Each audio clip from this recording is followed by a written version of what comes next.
Oh, Zach.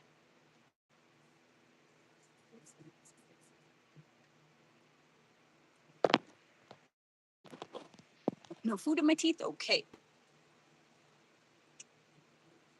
The kitty's playing with the bone.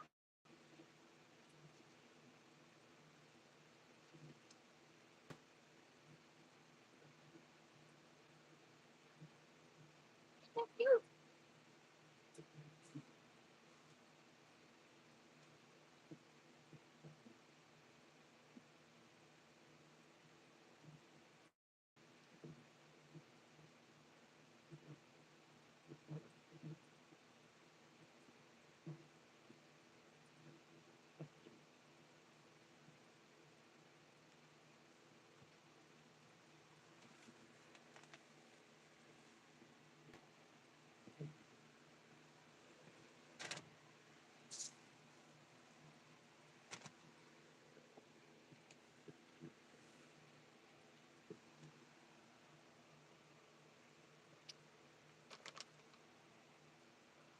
Oh, I broke my nail.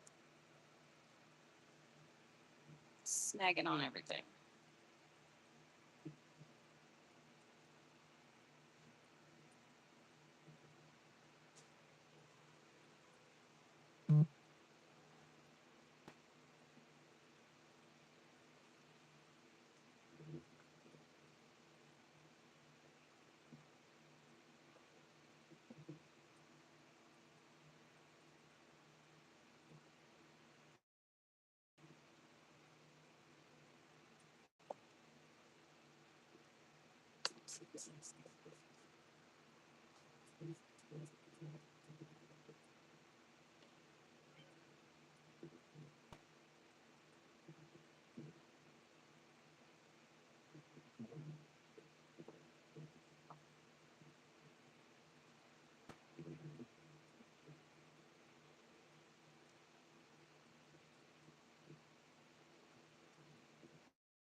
Hello.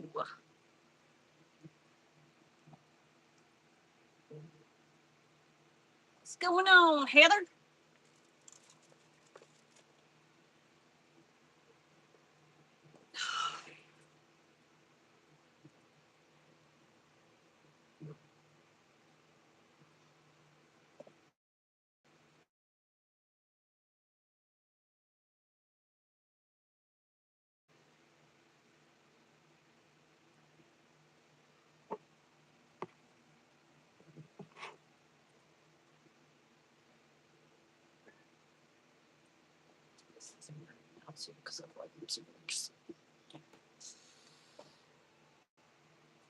What are you doing?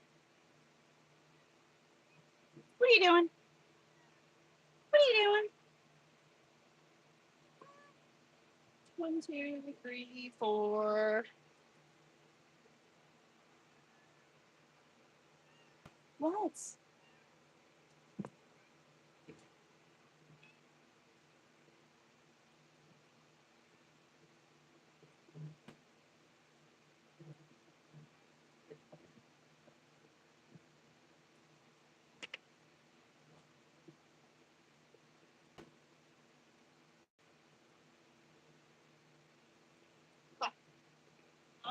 One, two, three, four. Babies.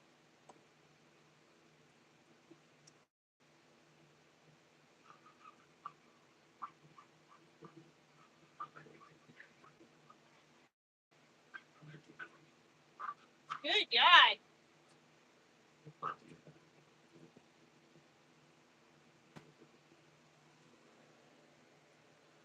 I'm missing a baby. Oh, 1, 2, 3, 4. There they are. There's all of them. Found all the babies.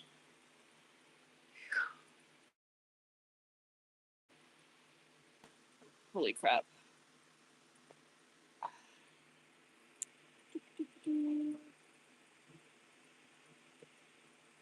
Well, you're gross. All right. Let's get to work.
Oh, how the fuck is that moving down there?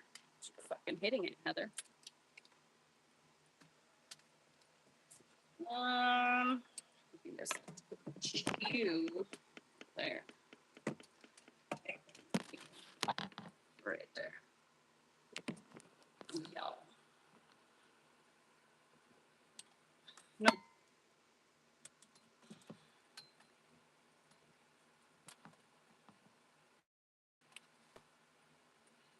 Hey everybody, have you seen my balls? They're big and salty and brown.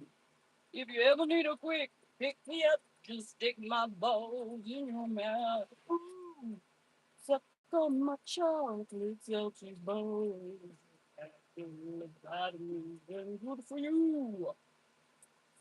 Suck my balls.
So come.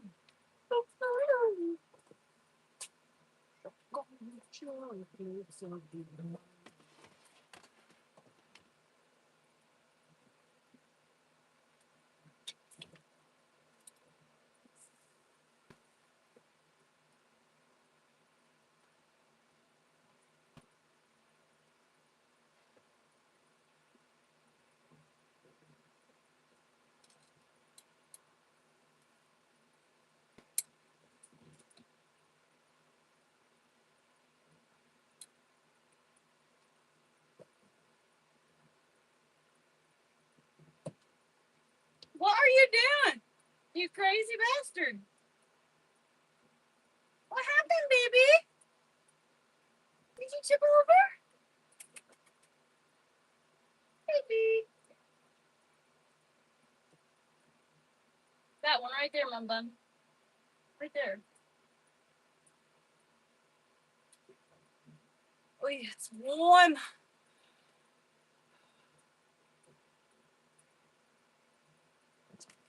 Whoa, hey, you know the rules? God damn it, cat. So much for MagSafe. Cat just got it out. Will not be built in time for the President of the United States, the current President of the United States, the 47th. Don't stop. Get off of my computer. Hey, no. Donald Trump to enjoy the trappings of the ball. Get off the computer. Money. So why does Todd Blanche care? Why does Donald Trump care? I want to go back to July 2025. This was the announcement of the ballroom. The White House announces White House ballroom construction again. Notice that date, July 31, 2025. Right there in the middle. God dang it, now I can't see. White House announces White House ballroom construction. So we're going to build the next part of construction. Project will begin September 25. Hey, nothing. I doubt that. Honestly, doubt that very seriously. They noted here it's a $200 million project. This was going to be a privately funded, all private donation, $200 million project. So why did I point out the date? July 31, 2025. Why was that important to point out? Because are you guys having fun eating my hair? Just a couple of days before that,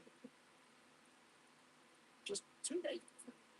I love you. Sweet baby. July 23, accelerating federal permitting of data center infrastructure. By the authority of the means by the Constitution of the United States, it's here by order. And it goes in and says, we are inaugurating a global age for American manufacturing and technological dominance. Bold, large-scale industrial plans to evolve the United States further into the lead. These plans include artificial data center, infrastructure, and power, high-voltage transmission lines, and other equipment. A priority of my administration is facilitating rapid and efficient building of this infrastructure by easing federal regulatory burdens. In other words, on July 23, Donald Trump says, we're going to build data centers.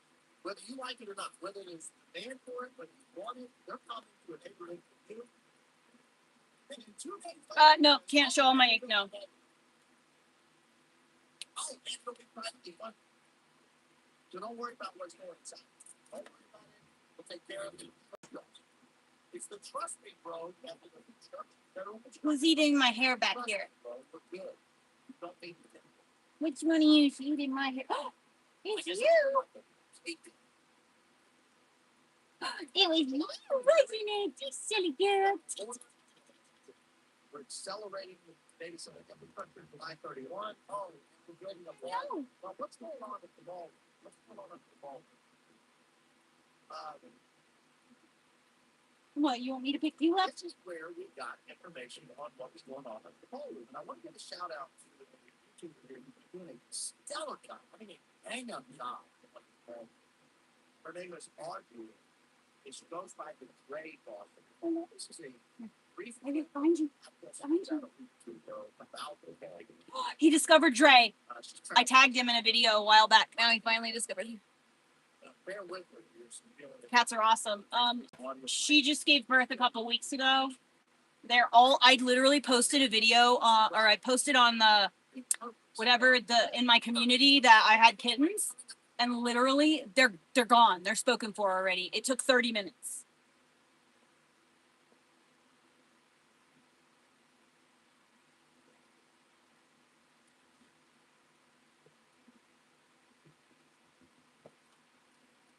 Excuse me, ma'am.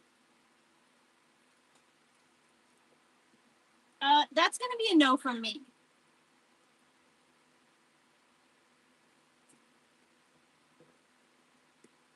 What do you think? You're just gonna go right back over there?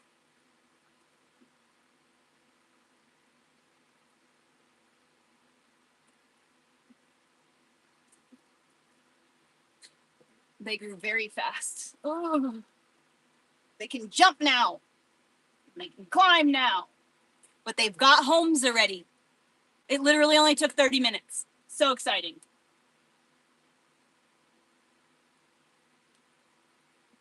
One lady said that a year ago when she gave birth last year, that she set an alert for my name. So every time I've posted in the last year, she's seen my posts because she gets an alert for it or whatever. She gets a notification whenever I post in the community.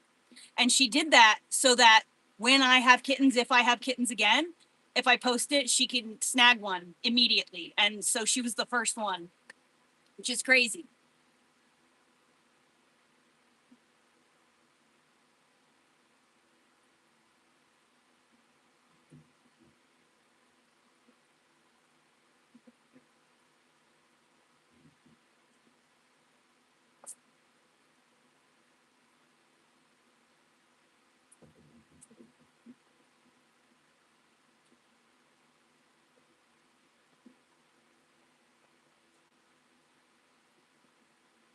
So how's your Iran war been so far? You enjoying the Iran war?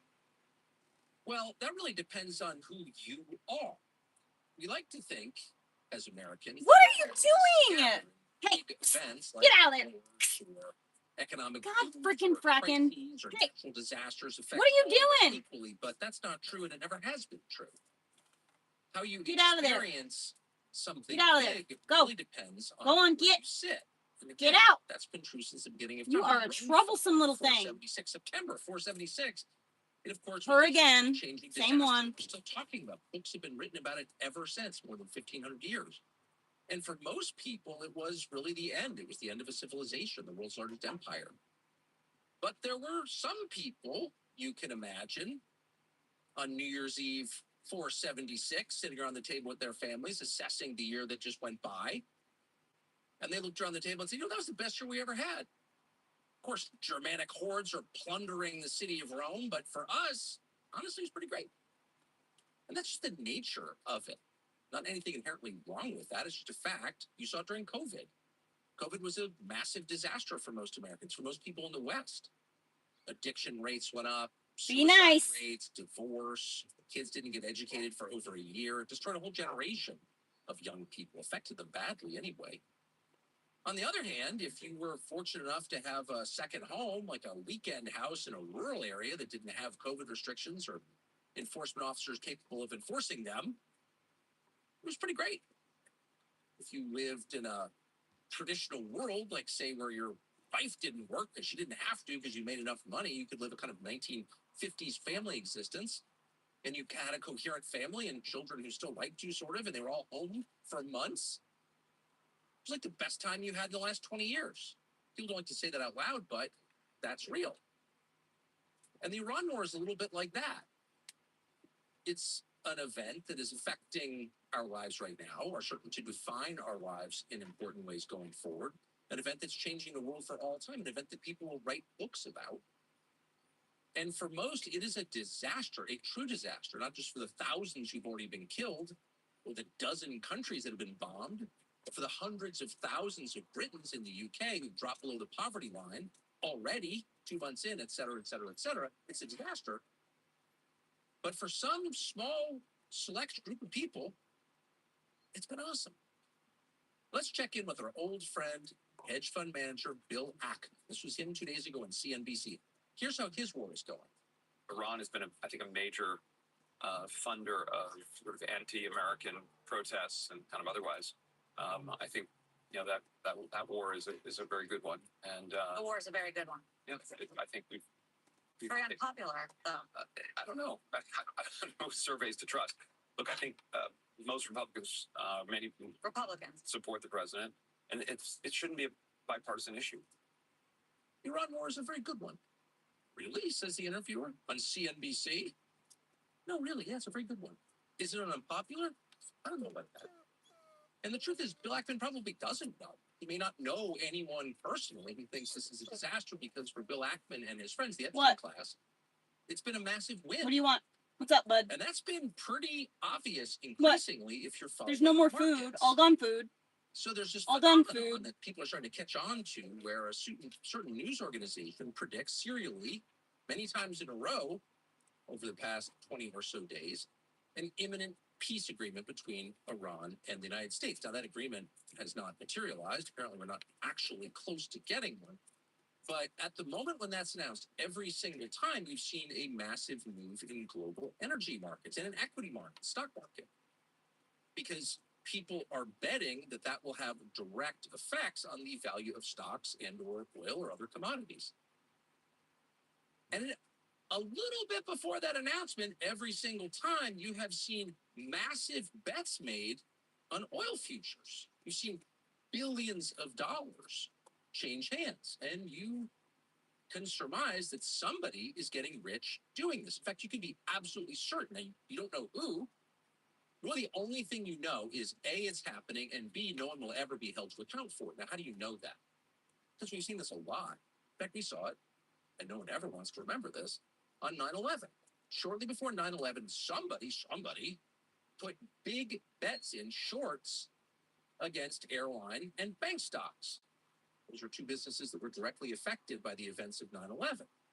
Now, we know this happened because these are public markets, so there's a record of it, but we also know, because they admitted it, the FBI figured out who did it. But the FBI never got around to telling us their identity. So the largest federal law enforcement agency has known for 25 years who had foreknowledge of 9/11, and that's demonstrable because they bet against the events of that day before the rest of us experienced them, and has never divulged their identities. Now, we can guess as to why that is. Why would the FBI be protecting people with foreknowledge of 9/11? We don't know for certain what the answer is, but we do know that they are doing it. They did it, and they're still doing it. So if the identities of people who bet against 9/11, who shorted airline stocks before 9/11, are somehow classified on national security grounds, and you're not allowed to know them, then we can bet safely that whoever is profiting from the Iran war in public markets probably isn't going to get any kind of insider trading violation. Probably not. But one thing we also have learned is that these markets are much more vulnerable, susceptible, maybe based on manipulation than we ever thought. And if you think about it, that's kind of a surprise. Even people who complained about how central the stock market is to the American economy, and you can argue whether we have a real economy, if it's based on anything, that's an academic argument. But even people who thought, wow, we see over-invested in public equity. Same car character you've been working on. Kind of. So I already did one, but yes, I did this one last week. And then this one is a custom order, a second custom order. It's transparent by its nature. It's self-correcting. That's the basis of our economic system, capitalism, free market. Yeah, capitalism. it is really neat to watch it come to life. Level, to like watch it start to pop. because it's based on the free exchange of money for assets. But that's not what we're seeing now. Not at all. Markets are doing things you would not expect markets to do if they were behaving rationally in a free way, if they weren't rigged. You would see, well, certain commodities prices, including oil, go up a lot more than they have. Gold go up a lot more than it has. And yet gold and oil and other commodities have stayed far lower than you would rationally expect them to stay after 60 days of terrible news out of the world's center of cold energy production. So the Strait of Hormuz has been closed for months now, in effect. And yet oil, as of airtime tonight, was under 100. What's wrong? A barrel. Much lower than it was in, say, Money, get down. 2008. Get on the floor and do this. That is bizarre. But it's more than bizarre. It's fake. It is obvious. It's become too obvious to deny over the past couple of months that public markets are not what they told us they were. Which is Okay, buddy, hold on one and second. free Okay. and equal for everyone to participate. Yeah, in. I hear you. I hear you. It's going to take a long time for that understanding to. As soon as I get up, my cat's gonna steal my fucking seat. The knowledge is there, and you can't. I'm coming. Some people are getting rich from this, and most people aren't. And it's not exactly clear the mechanisms by which they are, but it's very obvious that it's happening. We're not accusing Bill Ackman of participating in this. It's not like Bill Ackman would talk down share prices in publicly traded companies to make money. Oh, wait, he's done that his whole life. But in this specific case, we have no evidence of a crime, assuming it still is a crime. But we can say with great confidence that in this, as in every other war, some people will do just fine. In fact, they will greatly benefit from it, which is one of the reasons we keep having wars, because they are enormously profitable. It's hard for normal people to appreciate that that could possibly be true. People die, innocents die in foreign countries, your own country becomes poor, your own service members die, so you can get rich. Could anyone be that dark? Yeah. And we're watching it now. Yeah, this one is finished. So there is a part of the population This one that thinks has this like is all of very its good 3D action. and isn't even aware that it might be unpopular with anybody else because I haven't met anyone. And you can see with this one how, Famous words of Pauline Kael, who didn't vote for George McGovern. like, if who you was look great patriot up in here, 1970. how it looks We all live in shaggy. worlds. It So, won't look shaggy Bill when I'm Ackman done. Doesn't know anyone who doesn't think this is a great thing. I'm It's gonna a end great- up taking like a lot more yarn So how's off. the rest Like, of the country do? Well, more than you would think, the that's for chairman of the sure. White House Council on Economic Advisors, Kevin Hassett, was called to the lawn today to give an account of the American economy. And that's a tough thing to do, and we say this with great sympathy and no personal animus toward Mr. Hassett at all. But here's the tape. Here's what he said. So the consumer is really, really firing on all cylinders, just like the corporate sector you're seeing in the earnings reports. And they're doing that because they have so much more money in their pockets. In fact, I had the head of one of the big 5 banks in my office yesterday going through the credit card data. And just as Secretary Besson said, credit card spending is through the roof. They're spending more on gasoline, but they're spending more on everything else too. Okay. Credit cards through the roof. That is, now, again, That's a good thing. you feel bad for the man who has to present those data to the public as if they're a win. But think about this for a second. The average interest rate on a credit card, not even a new credit card, but an existing credit card, which is to say a credit card held by someone with a track record of paying money every month to credit card companies. These are not high-risk credit cards. These are normal credit cards. The average interest rate in the United States right now is 23%. 23%. And by the way, that goes up to 36%, probably higher. Probably higher than 36%, but officially 36% is the highest rate any mainstream credit card will charge you. You can go get a personal bank loan for 11%. So you could borrow money at less than half the rate than you're getting from your credit card company. So why would anybody use a credit card and roll over the interest? 40% of American adults cannot repay their credit card balance. That's 111 million people.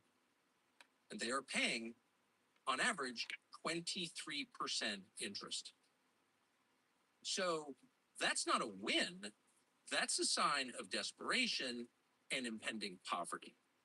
And keep in mind, we are living right now in the final moments before whatever AI is going to bring us. Those data centers being erected in your town, ones that you are paying for through higher energy costs, through the legacy environmental cleanup you're definitely on the hook for. Those data centers are being constructed in order to eliminate half of all American white-collar jobs. So you hate to use the hackneyed cliche, digging your own grave, but it's not entirely an overstatement at this point. Those data centers going in destroying the landscape in your town, eating up fertile farmland in some cases, certainly making everything uglier and providing almost no jobs. Those are going up in order to facilitate AI. And the one thing, really the only thing we know about AI is it's going to eliminate half of all productive work in the United States. That hasn't happened yet. It's beginning to happen. But all forecasts from the people who are developing it, who have every incentive to downplay the negative effects of the technology they're creating, all the forecasts suggest in the next 2 or 3 years, we're going to see economic disruption on a scale we've never even conceived of. Keep in mind that economic change always precipitates, always causes, economic forces political change. And if the economic change is profound and abrupt enough, it causes revolution. The First and Second World Wars were a reaction to the Industrial Revolution. Of course, Marxism was a reaction to the Industrial Revolution. But no technological change in all of history matches the abrupt and radical change now being promised by the developers of AI. So all of this, the conversation we're having about the American economy and how much money people have and how much they owe, all of that is taking place in the final moments before the economic cataclysm we've been promised by artificial intelligence.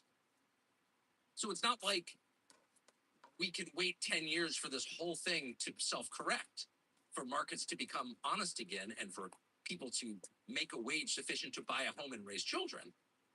This is all happening, which is to say people are getting poorer and far more indebted on the eve of what we should all be staying up late worrying about and trying to fix. But instead, no one is worried about it in any position of authority. People seem to be wholly focused on cashing in on it. Build the 40,000 acre data center as soon as you possibly can. Get taxpayers to pay for it, in effect, by shouldering the costs of running it through higher utilities, and take as much money off the table as you can while you can. That's what it looks like. Now, maybe that's an ungenerous interpretation. Maybe there are a lot of people who are really trying to build a better tomorrow through AI, and doubtless there are some of those. But big picture, that does seem to be what's going on. And you know that because no one has explained to you how this is going to be good for you. Instead, they're telling you that borrowing money on your credit card is a sign of economic health. It's a sign that we're on the right track. We have more money to spend. That's why we're buying more on our credit cards. No. People who have more money to spend buy things. People who have no money to spend buy essentials on credit. And that's exactly what is happening.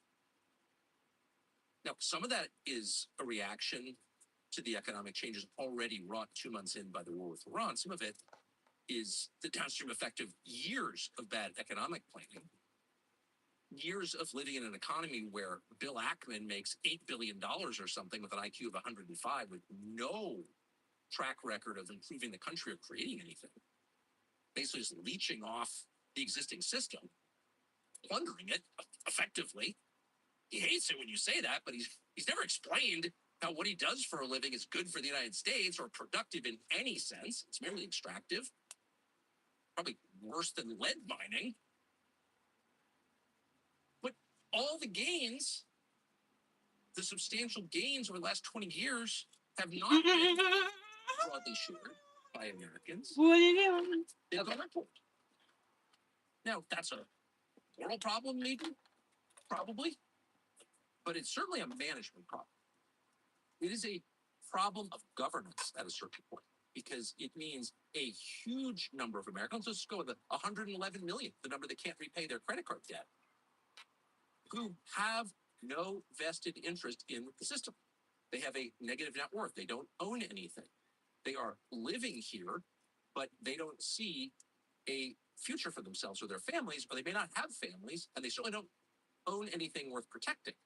And so what does that add up to? Social and political volatility.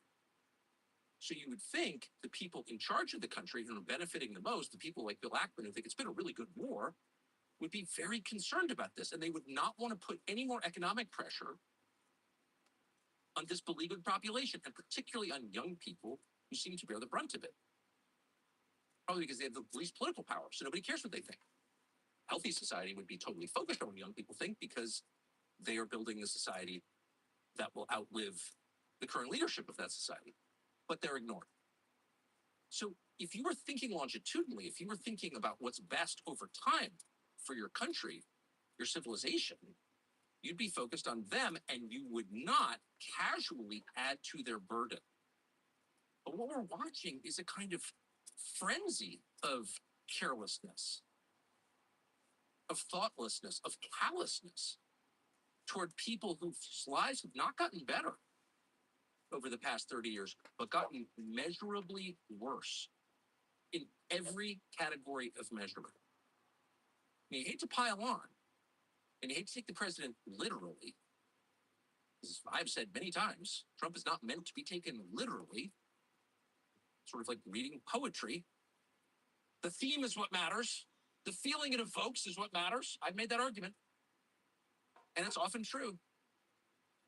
But at some point, particularly when you're talking about hard numbers, the prices of commodities, for example, in the middle of a war that is affecting those prices, it is worth paying attention to the president's own estimates of the costs of this voluntary war that he started at the demand of Israel. So here's the president, I think yesterday, explaining his view on oil prices. I also thought oil would go up to 200, 250, maybe 300.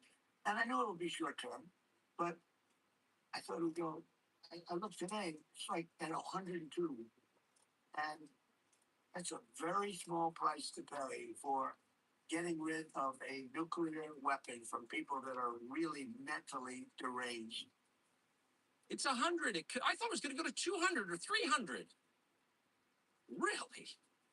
What would $200 a barrel oil mean? Well, we've never had it.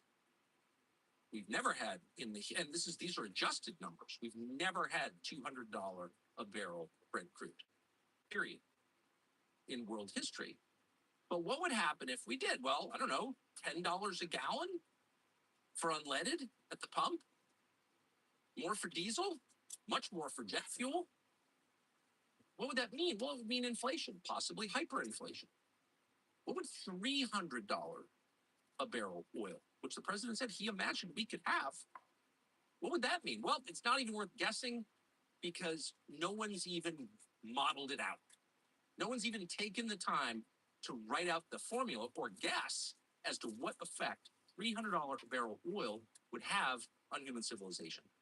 Damn it, Heather. But you can be absolutely certain it would be the end of a lot of things that we take for granted. Certainly air travel, jobs. Oh, I got babies next to me. Disaster on the level of, I don't know, a national tsunami or hurricane. It would affect every person in the United States making less than $1 million a year. It would crush people. Already at $100 in the U.S., $100 oil, you just heard the president say it's 97, something like that. People around the world are worrying about famine. Because, of course, oil is not just used to produce gasoline and jet fuel and asphalt and kerosene and all the familiar products. It's also used to produce fertilizer. All kinds of petrochemicals used to manufacture, but fertilizer. And without it, crop yields go down and people starve. In the most populated continent in the world, which would be sub-Saharan Africa. So already you are seeing a massive human cost, not well reported in American media, to a relatively small spike in global oil prices. And here you have the president saying, I thought it could be $300. That's like saying, well, I thought they might drop a neutron bomb on Chicago, but, I just wanted to risk it. No president should ever be willing to talk that casually about the economic destruction of his nation. The justification for it. It's worth it, said the president, because Iran had nuclear weapons, and you can't let crazy people have nuclear weapons. So it's almost not worth it. Rebutting that with the facts, which are as follows: Iran did not have a nuclear weapon, did not have ICBMs to deliver that weapon here or anywhere near here. It did not have an active nuclear weapons program, and the American intelligence community, all 18 separate agencies, determined that conclusively after studying it for years. And with the motivation to find said nuclear program, they couldn't. So no, Iran did not have a nuclear weapon. It was nowhere near getting a nuclear weapon, despite the lying you have often heard. That was not even an imminent threat. It was not close to an imminent threat, despite the fact the Israelis had told us in the US Congress for over 20 years that it was an imminent threat. That was a lie. But you have to ask yourself, even if it was true, would that justify destroying the American economy? Would it justify, I don't know, driving 200,000 Britons into poverty in 2 months? And that's just the opening salvo. Would it justify a famine in Africa? No one wants to say it. There are a lot of countries with nuclear weapons. You don't want any of them to have nuclear weapons because any normal person thinks nuclear weapons are bad because they are, by definition, weapons of mass destruction that kill innocents. So they are bad as a category. But there are a lot of countries that have them, including countries with, well, leaderships that are filled with religious extremists like Israel and Pakistan, and in a way, North Korea. And the world has been able to continue for now almost 30 years with a nuclear on Pakistan. It's not ideal. Maybe we should have done something during the Clinton administration to stop it. But we haven't had to destroy the American economy in order to do something about it since then. Of course not. And in fact, the deeper truth is that there is a kind of stability, as bad as nuclear weapons are, when rival nations possess them. India and Pakistan, which are countries with a long, almost 80-year history of hating each other and many wars in the interim, have managed to fight fairly bitter conflicts since 1947 without using nuclear weapons against each other. How is that possible? Well, the mutually assured destruction principle, which, as ugly as it sounds, is real. It's absolutely real. What you don't want is a nation that feels no constraints whatsoever, that feels it can do whatever it wants, it feels it can roll into its neighbor's sovereign territory and expel the population and kill people. This is exactly, we thought, the lesson of World War II. That's bad. But that's kind of what you get when you have a country that feels it has unconstrained power. It can do whatever it wants. What does it tend to do? Well, whatever it wants.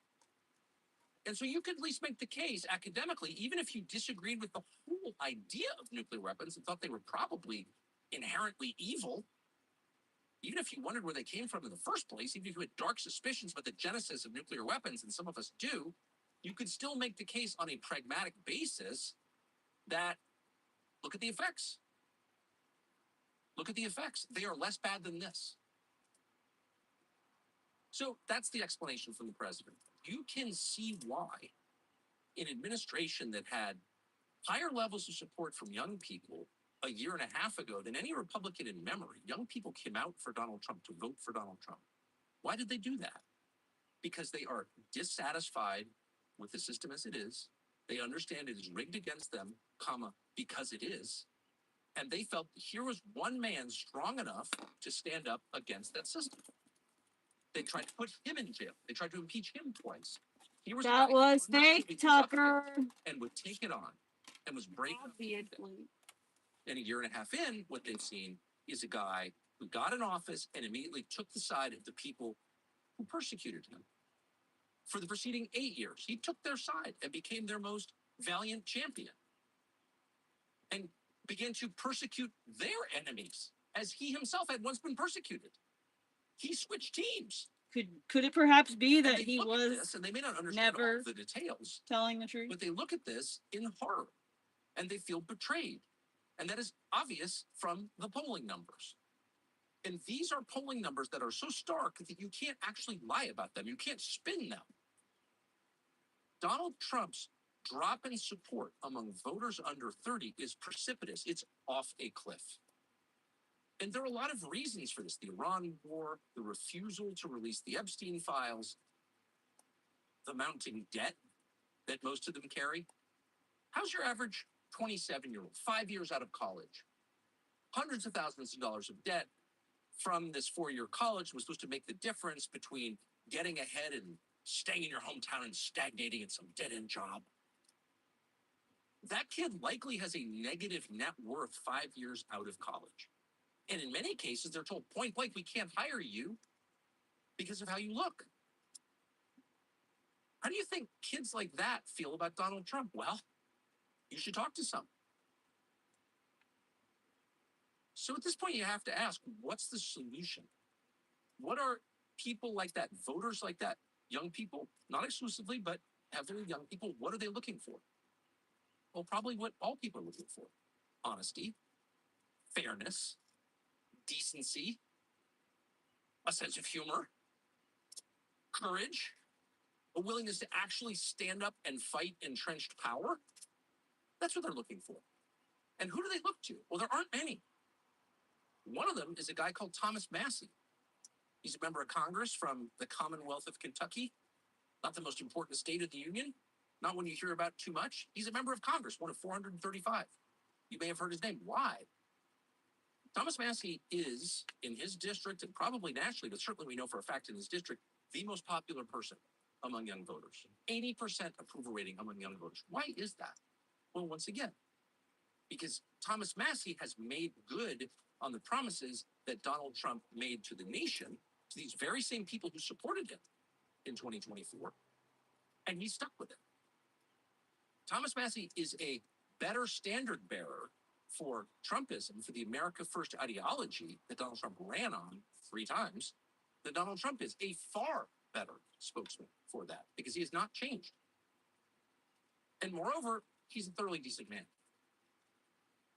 Cheerful, kind, loves his family, his children love him. He's self-reliant. He is, in short, the American they told us we should aspire to be. A man who doesn't brag about himself, who says what he means, who stays true to his word, and who, in the end, if it all falls apart, could take care of himself and his family. That's the American ideal. And that is Thomas Massie. That's not fake, that's real. And that's obvious in the way that he behaves in public as a member of Congress, and it's obvious in the way that he lives at home in the farm he lives in the house that he built with his hands.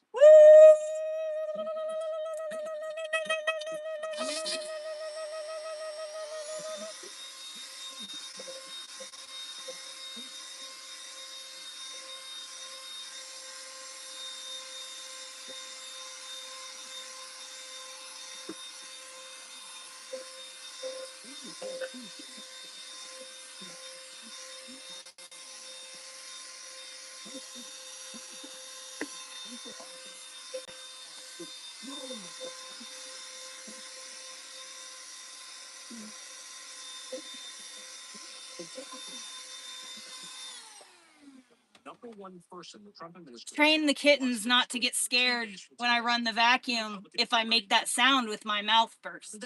Prepare them for the inevitable sound. Money didn't run away. Nobody ran away. But it seems pretty obvious this all began. So you guys see the difference in the eyeball? This show almost exactly 2 years This ago. one is, it's not complete. It's just basically whacked down.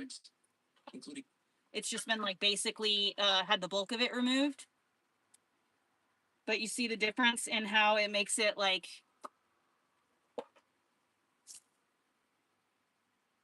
see how it's shaggy on this side? And it's perfectly, well, it's not perfect, but I have to go, it's still gonna, after I'm done pulling out all the bulk, removing all of the bulk, I'm like uncovering lightning, you know? But after I pull out all the bulk, then I have to go through and fine tune everything and make it perfect.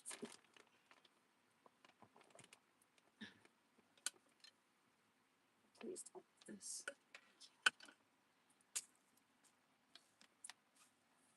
Cool. And not my cord, that's fine. Fucking kitten was chewing on the cord this morning. Asshole.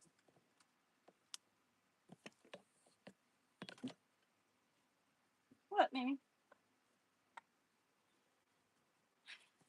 I'm gonna sit right back down next to you.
Four, three, two, one. Happy life is too early.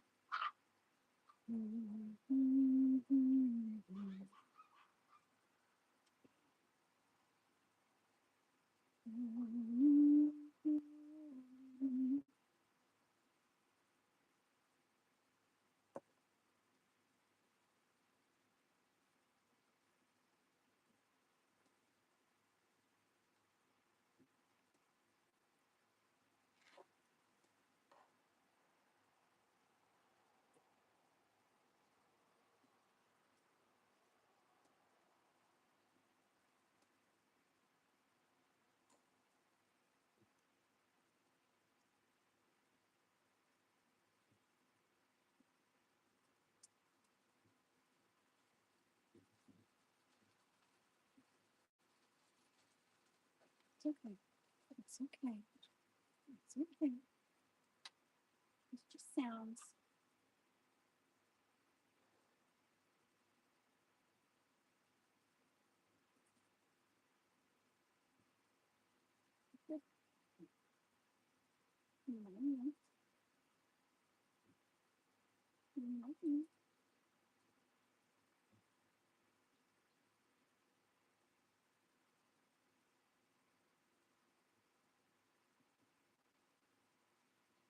She's gonna make somebody very happy.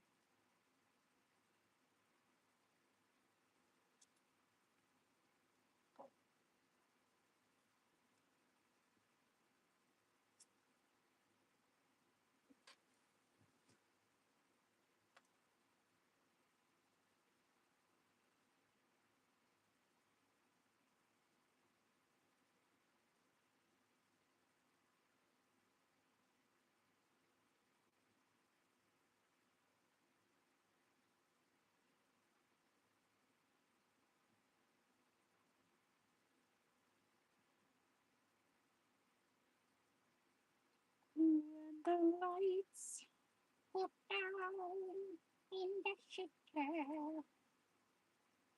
in the sun went on there, I wanna be there in the city. Oh, oh, oh. So you see, you're lonely. Well, my friend, I'm too.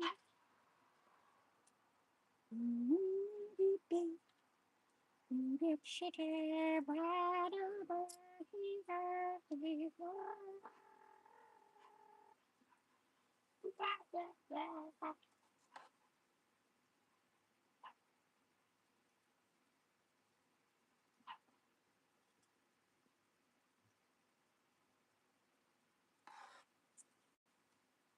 Are you getting fuzz in your face? I gotta stop. You gotta go. You got to go. I'm sorry, I don't want you to get this stuff in your face. I totally didn't even think about that. Alright, kitty mama. You get with your brothers. She was half asleep too. And she's back. You almost just got sat on.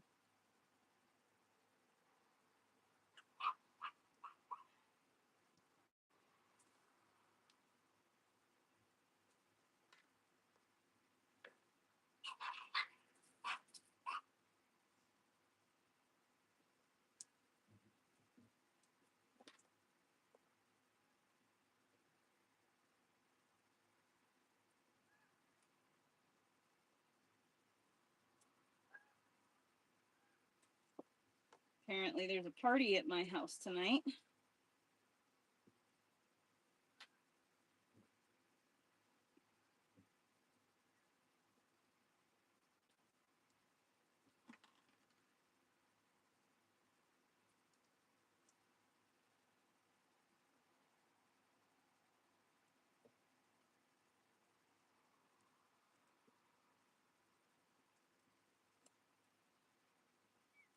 What, baby?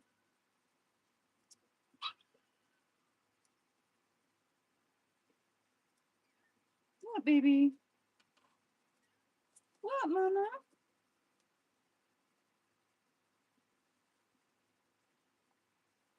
She wants to go back in my shirt.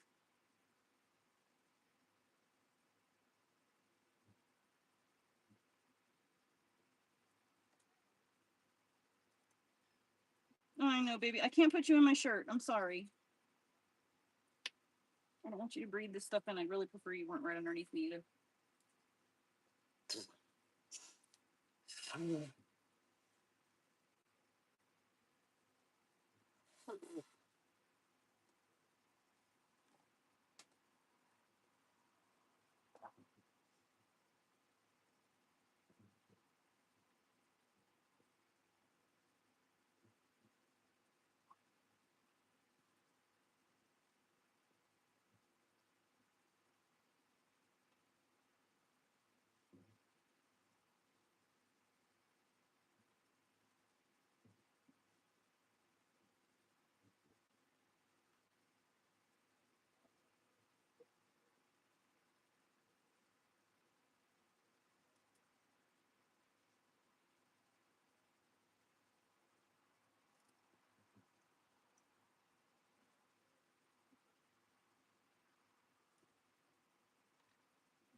Got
sucked into the zone there for a minute.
Got sucked in the fucking zone again.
Hello, sorry, totally forgot you guys existed.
Girl.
Up, up, up, up, up, up, up, up, up, up, up, up, up.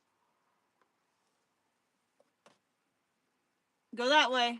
No. Stay away from my fucking computer, bro.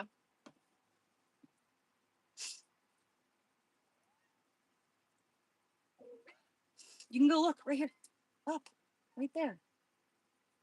Up and over. There you go.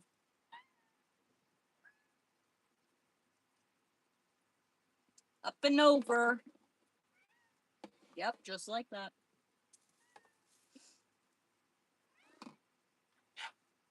I don't fucking know. I don't know.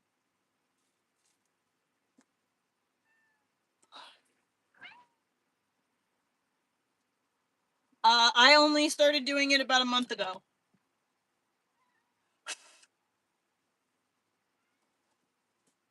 I told you guys, like, rug making is basically like everything, all the hobbies that I've been obsessed with throughout the course of my life.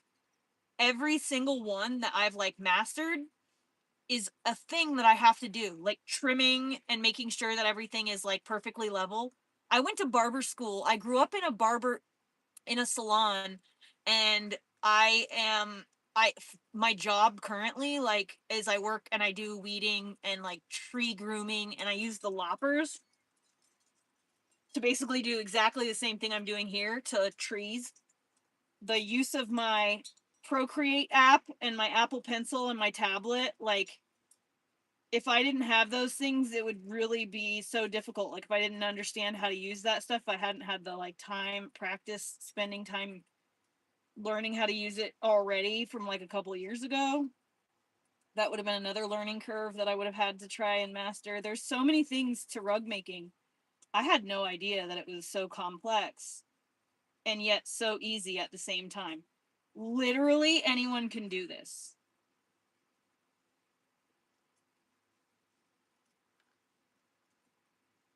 You just have to dedicate yourself to it.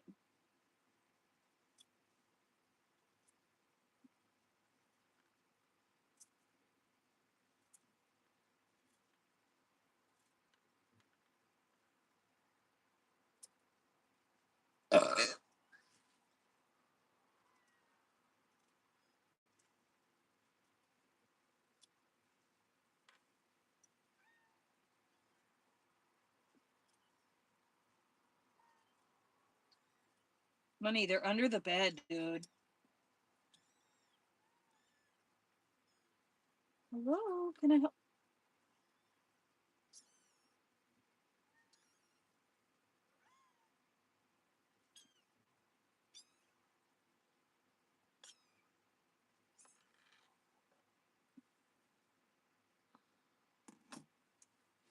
Now I have two.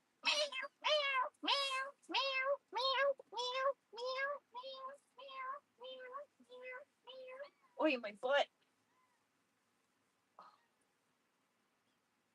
Got, like, lines all over it. All right, fine. She heard all right, fine. She immediately jumped down. Yeah, all right, fine. Okay, I hear you. Oh,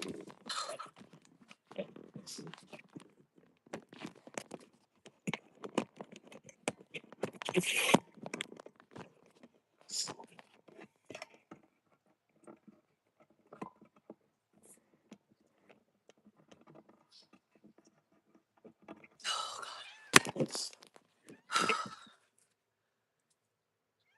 Oh, wow.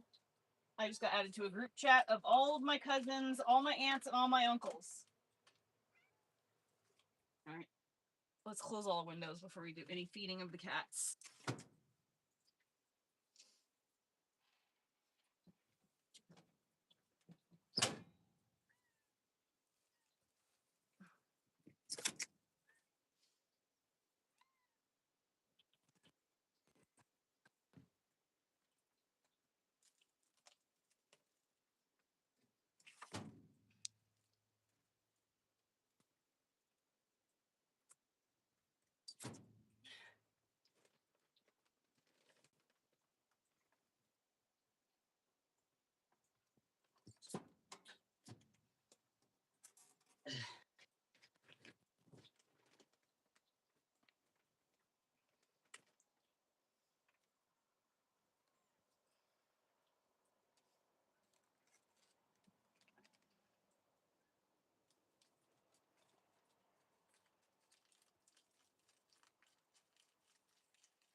This one's like all gravy. How rude. It's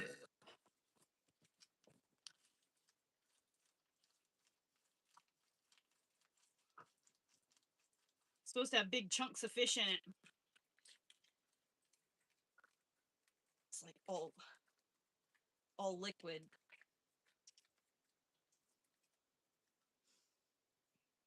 Come on, Money.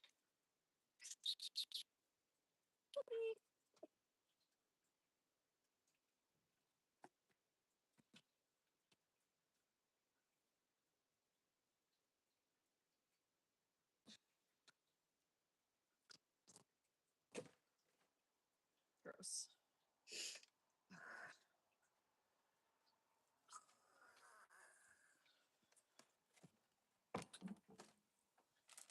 Oh yeah, 4 windows. Baby wipes, clean hands. Ugh, windows.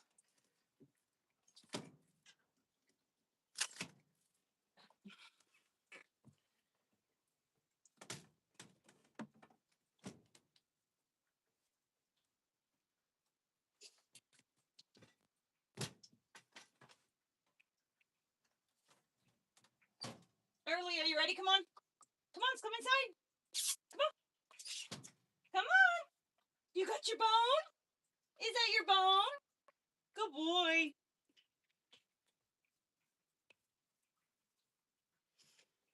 Oh.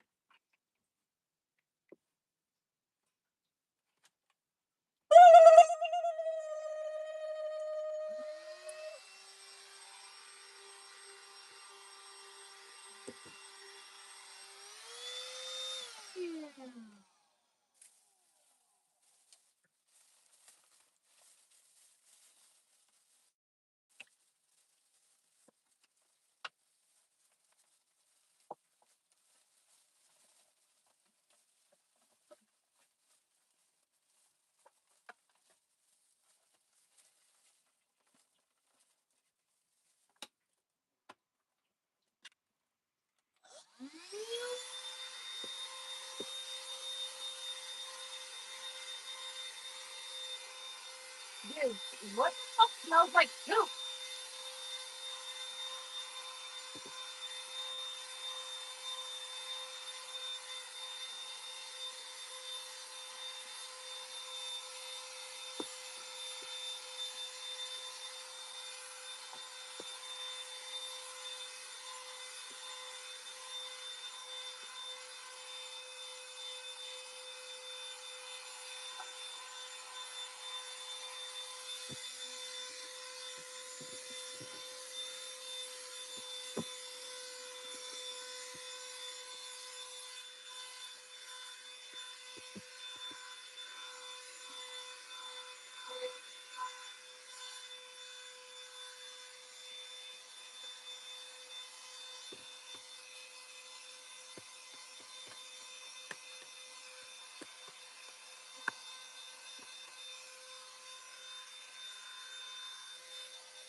His off-grid homestead that he built with himself, his own hands.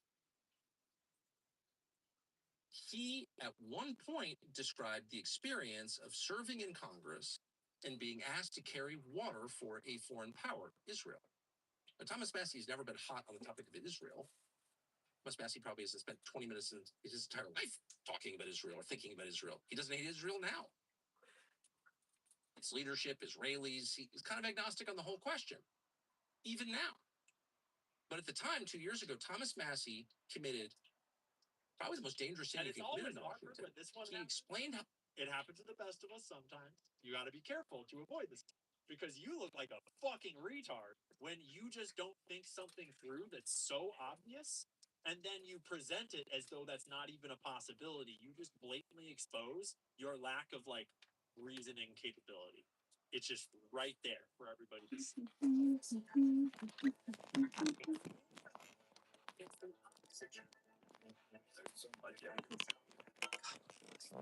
Chaotic mess.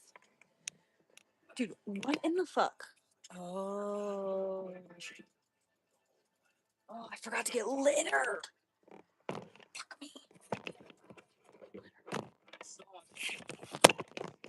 The great up-and-coming new independent podcast on YouTube had Blake Bednar's live commenting on Candace Owens' allegations, so to speak, her suspicions. She kind of put Blake Bednar's on blast on her show.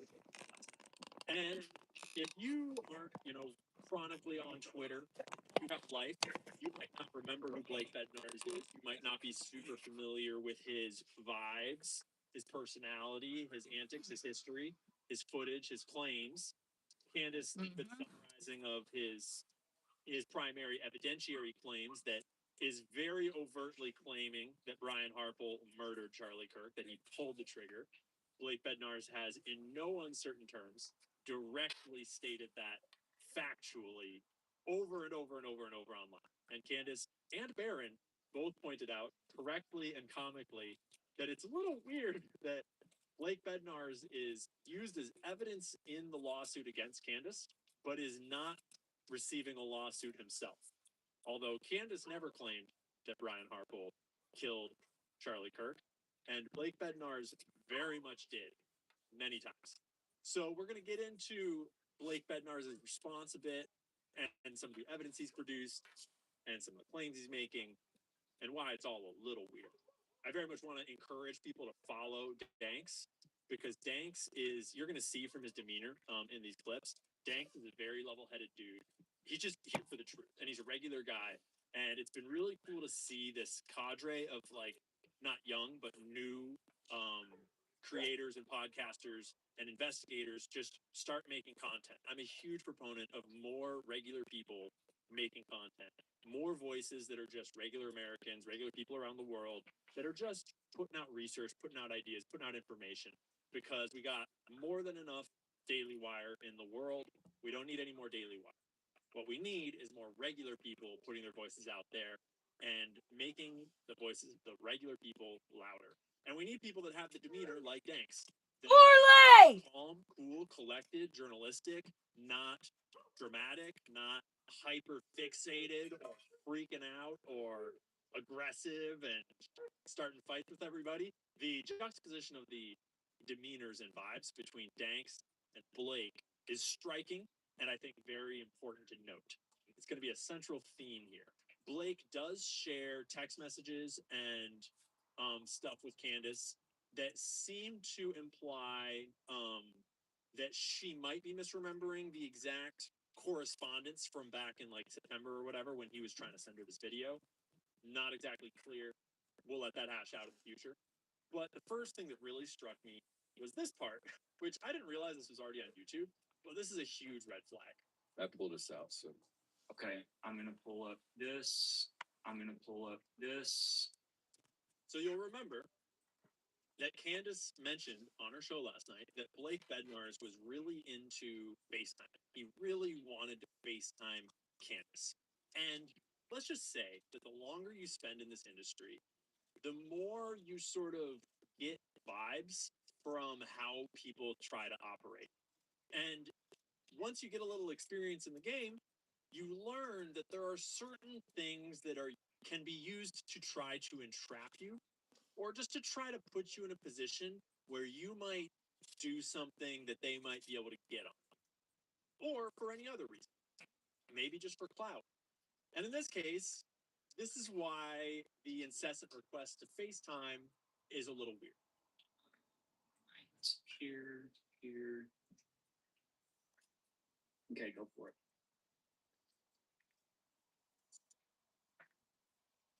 Okay. So here's the actual FaceTime.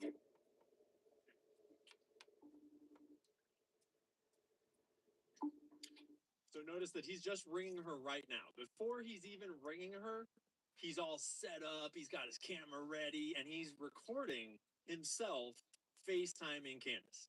I'm just going to be really direct about this. Fame is uncomfortable. I'm literally a pizza guy, sort of. It's all weird. But when you get a little famous, you start to get people that want to use you for clout or, shit like this. And it's super uncomfortable. Even if it's just totally innocent. And it's just like some young kid that's just like, oh my gosh. It's one thing to be like, hey, can I get a picture, bro? It's a whole different thing to have that person that is like trying to use you to be cool. Like, hey, I know Ian Carroll. Like, oh, dude, I've got Candace Owens' phone number. Like, yeah, you want me to text her right now to show you how cool I am? That's a huge red flag. Huge red flag. Do not associate with those people, even if it's totally innocent and it's not nefarious. That's just not good. That's not a good friend. That's someone that's out for themselves. Don't do that. Do not do that. And at the other end of the spectrum, spectrum that is potentially malicious and super sketchy. The people that are trying to record you and document their it's weird. So Blake is already being kind of weird. And later in the podcast or in the show, we might not actually watch the exact clip of it, but later in the show, Danks actually asked him directly, "Did she know that you were filming this FaceTime?" And Blake directly says, without hesitation, "No, no." Candace did not know that Blake was filming their FaceTime. So that's weird. Hey, Candace, I'm good. I'm good. It's good to see you finally and meet you. I'm a big fan. The more time you spend in this industry, the more you can just feel a vibe from someone in terms of how they treat your celebrity status. And it's awkward for everybody. It's like there's a million versions of awkward and weird that are totally chill and normal when you're interacting with a fan or someone that knows who you are. This is not an example of that right off the bat. And then you can't help but notice too that he posted this video on YouTube apparently publicly with the title, "Why hasn't Candace Owens discussed this VIP video yet? 200 days later, and it doesn't make sense." So that's also super weird to come out publicly as having done this. He shows the FaceTime where he's doing exactly what TV USA did to Candace, actually, where he's like showing her his screen of the video through the FaceTime to be like, "Look, I have this video." It's like bargaining chipping. If you're actually trying to just share information, you just share the video. He does show a WeTransfer at some point in here. He shows a bunch for text messages, which is like, whatever. I mean, he's trying to defend himself, so it's like, I'm not going to try to knock him too hard for sharing text messages. Whatever you want. But then he does show at some point in here, WeTransfer documentation via email. It's in here somewhere. There. Where I have sent and received WeTransfers. This does prove that he sent a WeTransfer file to her and she did receive it. We don't know what the file was so far, unless they've gone into that more later in the live stream. It doesn't seem like we know exactly what file was shared. I suspect that what happened is there was confusion about what the actual offering was, what the video was. Blake was putting out all of these edited clips with annotations being like, "This is what happened right here. Look right here. Look right here." And he had all these clips. The only original video that Blake Bednar's ever had, as far as I'm aware, and ever offered the public was this like 11 or 12-minute video recorded by the UVU review, I think it was, by one of the static camera operators there. The only video that Blake Bednar's ever like brought to the public that wasn't just an edited clip of another video was this video recorded by the camera people for that UVU review, I believe. And he paid them money to get the footage, was the original story. That's what had Jason Goodman lose his fucking gourd on Blake Bednar's about like custody of evidence and contaminating the evidence, and it was a whole thing. Jason is the whole thing. That's the only video that Blake Bednar's ever like brought that was new, and it wasn't his video exactly. He just did the legwork to kind of get the original high quality footage and get it online, and he gave it out to everybody at some point, and he then proceeded to produce a whole bunch of clips from that video and from other videos, but that's the only one that was ever out. It's possible, theoretically, if he's being honest with this WeTransfer thing, this WeTransfer file download should be that full length, like 12-minute, high quality, full resolution video. That's what it should be. And that might be what it is. I could very much believe a world where Candace was under the impression that he had more and that then he didn't have more. And so it's possible there's a miscommunication on that piece of it. It's also possible this is not that video, but I think it probably is if I want to give Blake the benefit of the doubt. I don't know. It's kind of a minor claim. That's kind of not the point. The point here is I got to find where, okay, here we show Baron. The point here, whoa, that's a hell of a freeze. The point is this part. Danger to defamation, right? To defamate. So they're using her as an accusation for your actions, which I think is kind of ridiculous, by the way. If that's that's how it is being interpreted. Like, I believe that your interpretation is that. And I also see now what you're saying. That makes sense. People are saying, someone said audio issues, but I'm not sure if there's someone. Everything's good, right? This influence you. I mean, I don't know. Did Candace influence you in any way? How about that? Let's clear that. Yes or no? I mean, has she influenced you to make this kind of content? No, I think she's in it with them. You think she's in it with them? Yeah, You think? I think she's running controlled off. Yeah, I do. Who's the only person who's the only person in this investigation that can pick up the phone and text Erica, text Brian, text Dan, text any of them? Who's the only person in this that has access like that to any of these people? Who's the only person that's had access to Terrell Farnsworth to get the actual 4K video from behind Charlie? Who's the only person? What's wrong with this question? What's wrong with this picture aside from those eyes? Oh boy, aside from those eyes and the demeanor. Vibes are very important in life, in journalism, in truth, in YouTube. What's wrong with this question? Why does Candace have access to that? Because she used to work there. Because they're all her friends. Because she knows them all personally. Because Charlie was her best friend.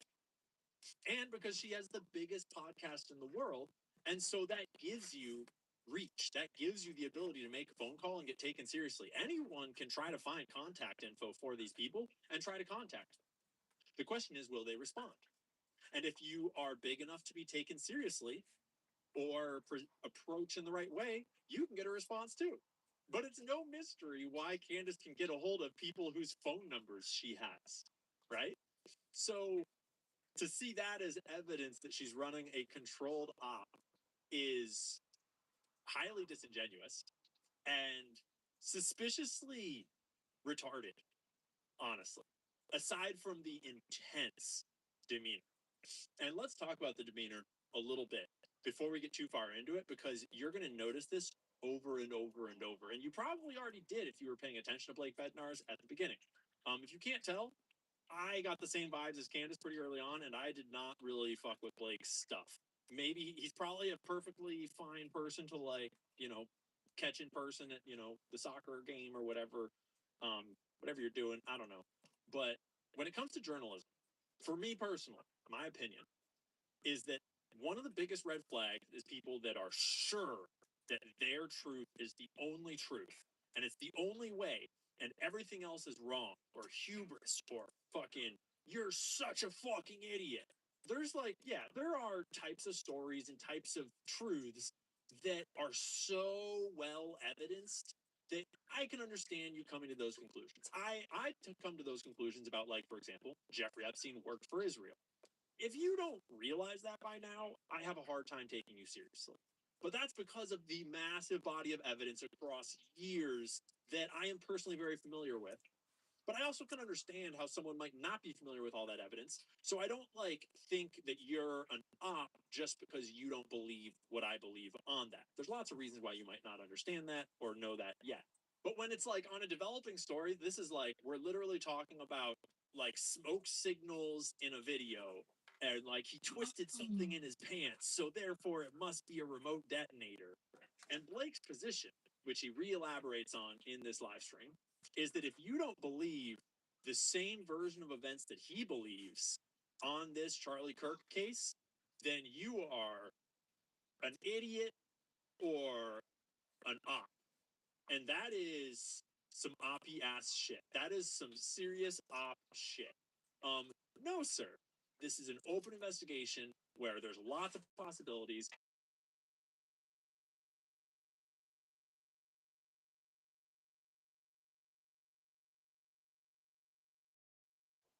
But Blake is going to call me an op for Candace. So whatever.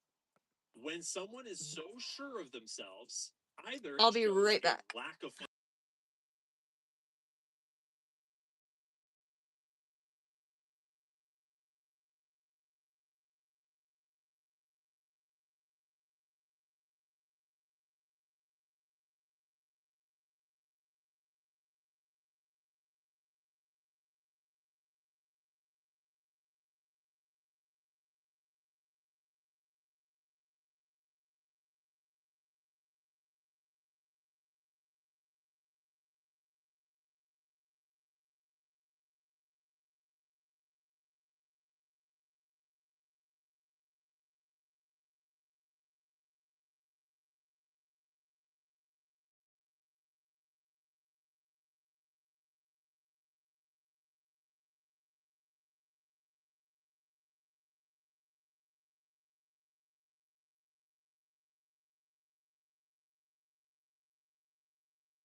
That was my kiddo. And I was telling my husband, I was like, dude, like, we were talking about this whole hantavirus thing that's going on. He wants to fly home and go visit family, and I don't particularly want my fucking child traveling in public traveling things or whatever. So we were having a conversation about how, you know, we don't fucking, that something ain't right about that whole shit.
Oh, yes, there's fucking red marks on it from this chair.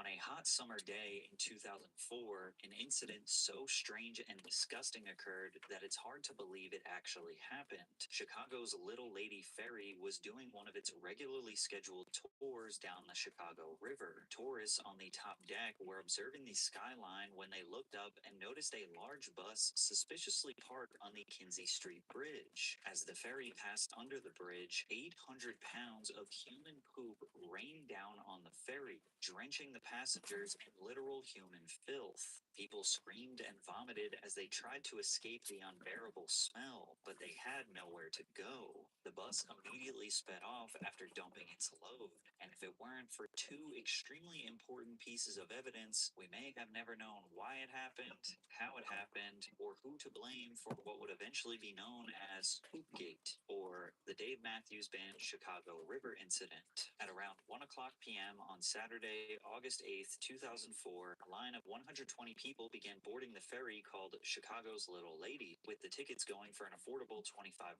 It's the perfect way to relax and see the city. Passengers are a diverse group of people. Senior citizens, journalists, mothers, fathers, and children file in for a memorable experience. A newspaper reporter, Brett McNeil, is using it as a distraction for his complicated relationship. I had a girlfriend whose ex was visiting Boston. We were just looking for something to do. I was a Newark Tribune reporter, so worked a lot of those Sunday shifts, but I had a rare Sunday off. We decided to do a boat tour. It was truly beautiful, perfect weather. At that time, the river was not nearly as busy as it is now with just pleasure craft. It's such a beautiful day that all 120 passengers are considering walking out on the top deck to soak in the sun. As the ferry makes its way down the river, people are anticipating over 50 architectural landmarks to observe on their trip, including the Wrigley Building, the Willis and Tribune Towers, and Marina City. Chicago is incredibly proud of being an industrial heartland, and they've made efforts to preserve the older structures, like the Kinsey Street Railroad Bridge, one of the first of its kind to raise up and let larger boats pass through the river. It's no longer in use, but it is technically still functional and maintained as a historic landmark that's over 100 years old. It has since been replaced by the Kinsey Street Road Bridge that sits right next to it. It's important to note that the driving surface of the bridge is not made of concrete or asphalt, but rather a steel grating to prevent the buildup of heavy rain and snow. It's a genius feat of engineering. The water falls from the sky but passes through the holes in the bridge to the river below, and as a result, cars don't hydroplane and crash. It's safer for everyone, but unfortunately, the holes in the bridge's surface was what created the opportunity for the day in Chicago's history. At approximately 1:18 p.m., Chicago's Little Lady is heading towards the bridge. Everybody was sitting on the deck in plastic chairs, like deck chairs. Nobody was downstairs. Up above, passengers near the back of the Little Lady see a large black bus began traveling across the Kinsey Street Bridge. It temporarily stops and blocks out the sun at the bow of the ferry. Everything seemed normal until a cascade of liquid began spraying from what looks like the back of the bus. To guests like McNeil, this was weird but likely harmless. I was confused about what it was. I thought it was either a street sweeper or one of those trucks that you'll see with the big water tanks, and they use them to water the flower beds and the flowers along Michigan Avenue. That was my initial thought. Suddenly, the boat started traveling through what he called the Maid of the Mist. One drop fell and then another until the boat was almost completely covered in 800 pounds or 80 to 100 gallons of fluid in just a few short seconds. Now, the graphic that we have created is exaggerating. It probably looked more like brownish yellow raindrops, not necessarily large chunks of turds falling from the sky. And since there are no real photos or videos of the incident, we don't actually know what it looked like. This all happened pretty quickly. It's like a car crash. Things slow down. It's bewildering. Your mind is trying to process what it's just seen. The boat continued past the bridge. The bus disappeared south. And then there was like an unmistakable smell. Passengers began to look at the brown and yellow liquid that was covering their bodies head to toe. Then it hits them. The liquid that's been poured all over their faces, their clothes, getting in their eyes and mouths and ears is literal liquid.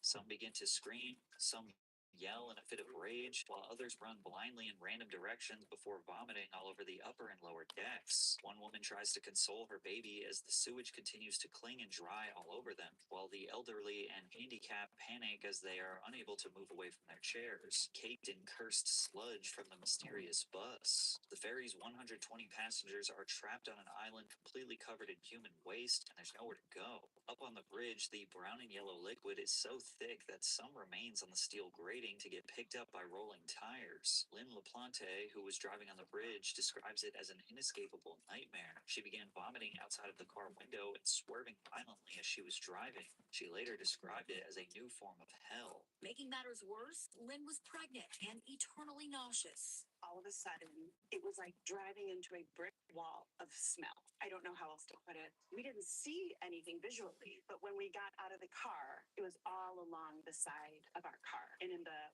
wheel wells, just like raw sewage, just covered. Back down below, the captain of the ferry orders the bar to give away free drinks to try and calm down the poop-covered crowd. She also puts the ferry in full throttle to get back to the port as soon as possible, but nothing drowns out the screams of dozens of waste-drenched victims. As soon as they return, the crowd flees the boat and onto the docks. All of the money spent on tickets was refunded to the soaked passengers, and the staff hurry up and wash every part of the boat to get it back up and running. And you would think they would maybe shut down the ferry for the day, but no, they just cleaned up the boat and did another service at 3 o'clock. I can only imagine they thought, we'll give them a refund, they'll go take a shower, we'll be up and running for the next service, and nobody will ever think about this again. Unfortunately for them, this was already developing into a national news story.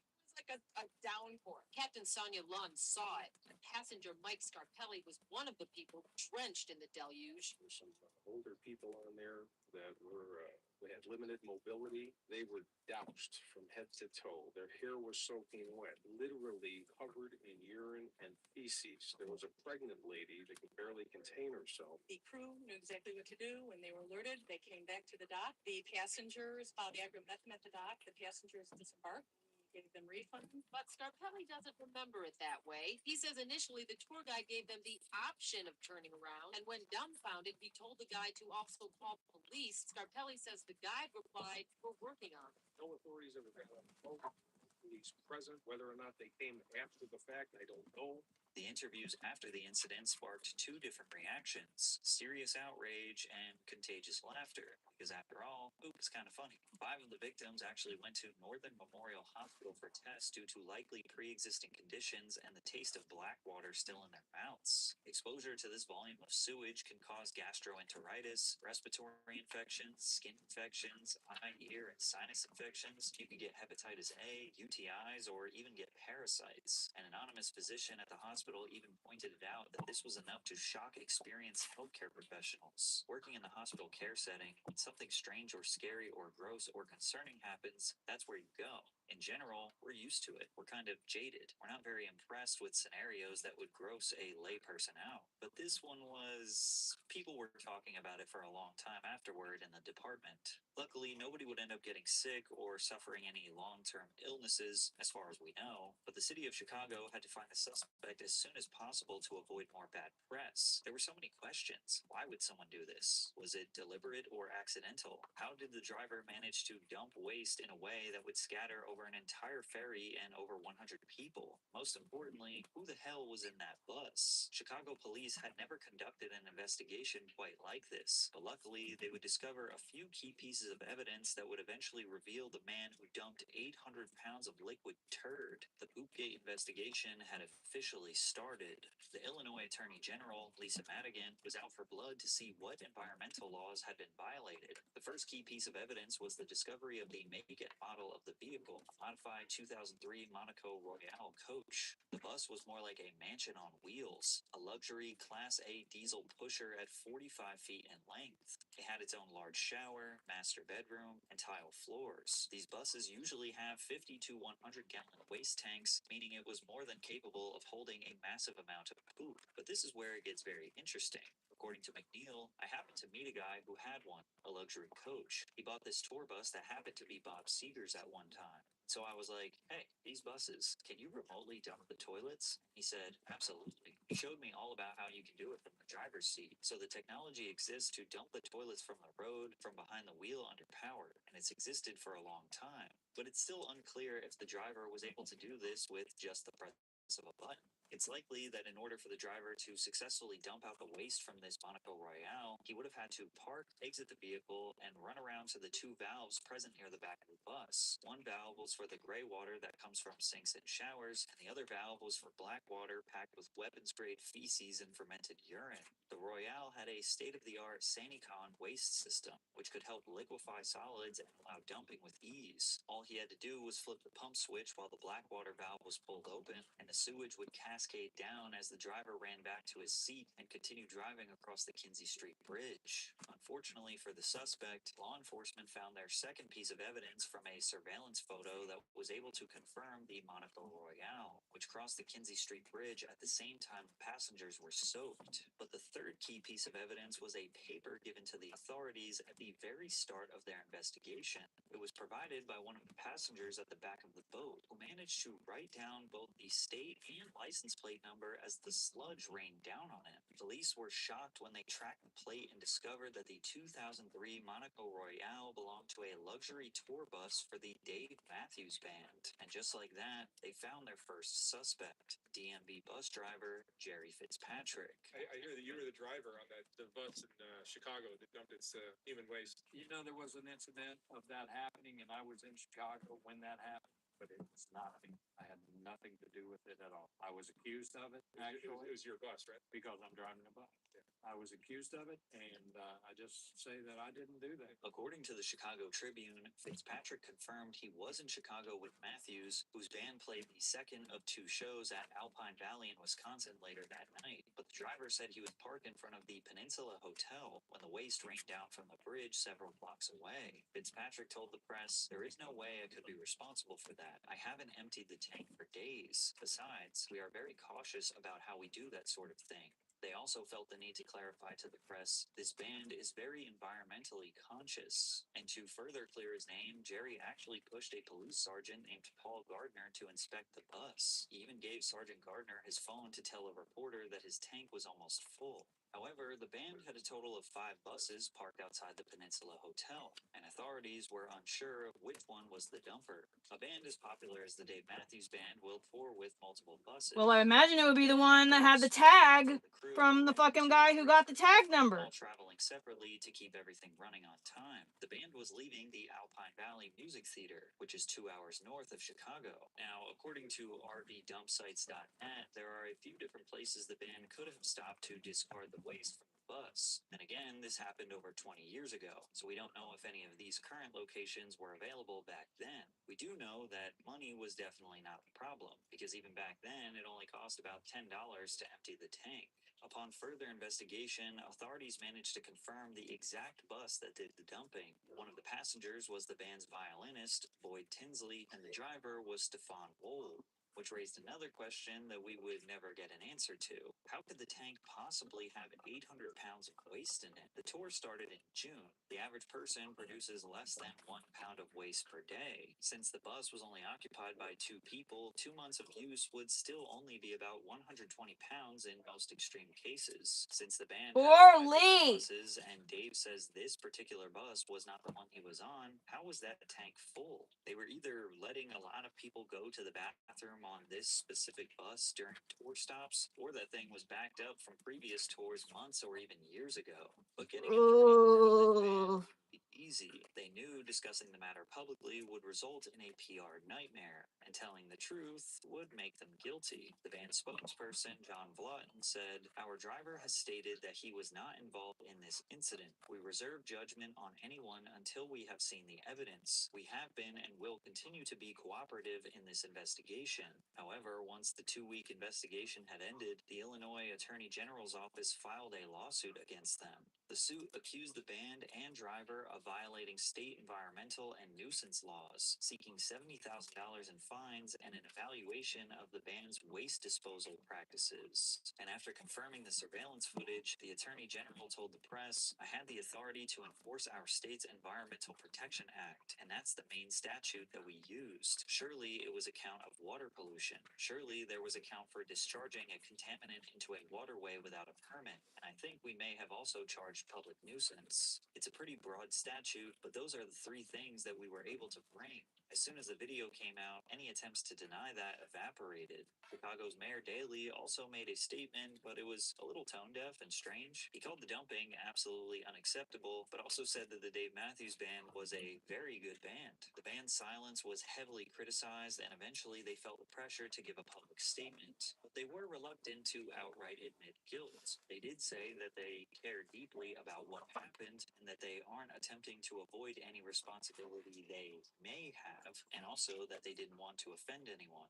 "We have fully and voluntarily cooperated with the Chicago authorities since the moment we heard about the incident. We provided photographs of any buses they requested, and we offered to supply DNA evidence to determine if one of our buses was the bus involved." So were they trying to get poop samples? "Our driver was the only person on the bus during the period relevant to this matter, and he has told us that he had nothing to do with this incident. We have not seen any of the other evidence in this case, and we have a few narrow but critical questions related to what we have seen of the evidence in the media." The statement was really vague, but unfortunately, considering there was shit all over some people, realized the evidence was too strong to avoid guilt any longer. The band and their legal team agreed to pay $200,000 to a fund for environmental protection and other supportive projects. They also donated an additional $50,000 to the Friends of the Chicago River, who partly oversaw the ferry ride. What about the people who got covered in shit? To the Chicago Park District. The group also agreed to keep records for the next 5 years detailing where and when the waste tanks on its tour buses are emptied while in Illinois. As for the driver, Stefan Wall, he pled guilty to the crime of dumping waste onto the public and into the river. It was the first time he admitted it publicly, and he was sentenced to 18 months of probation, 150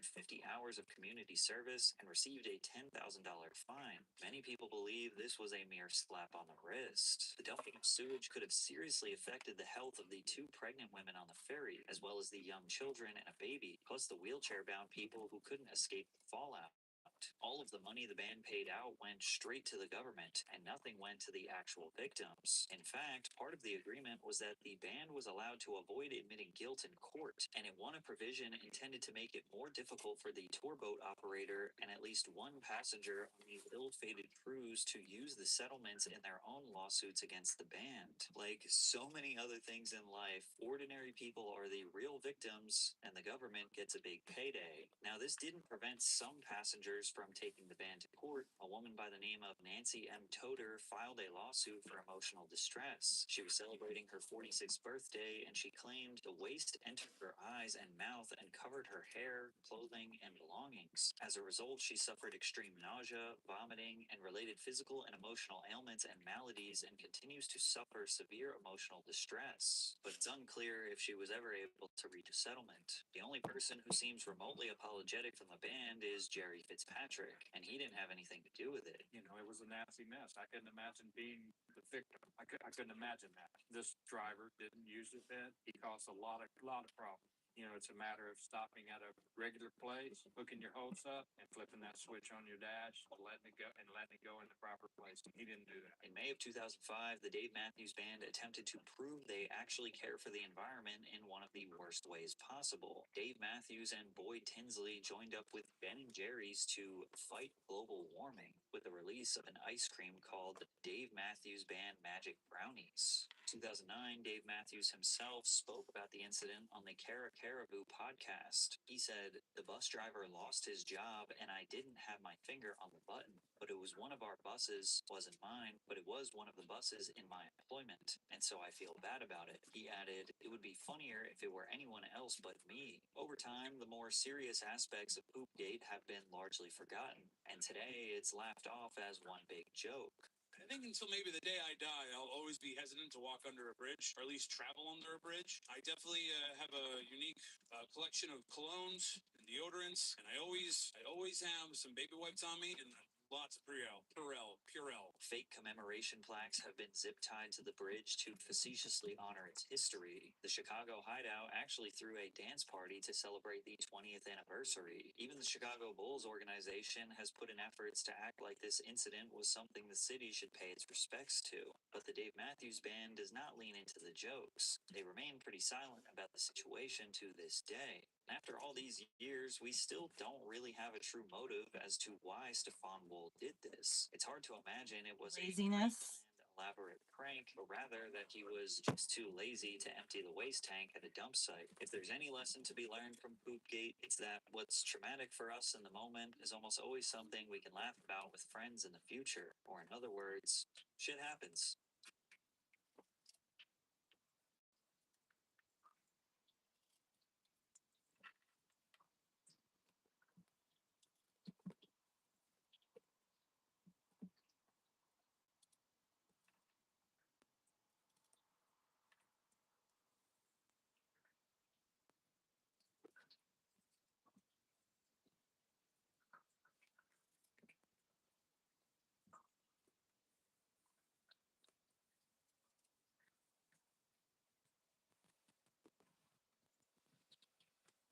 Is there a kitten in between my legs? What are you doing in there? How did you get in there?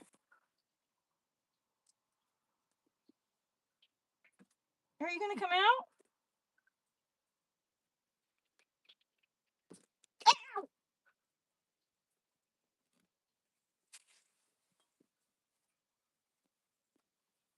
my crotch.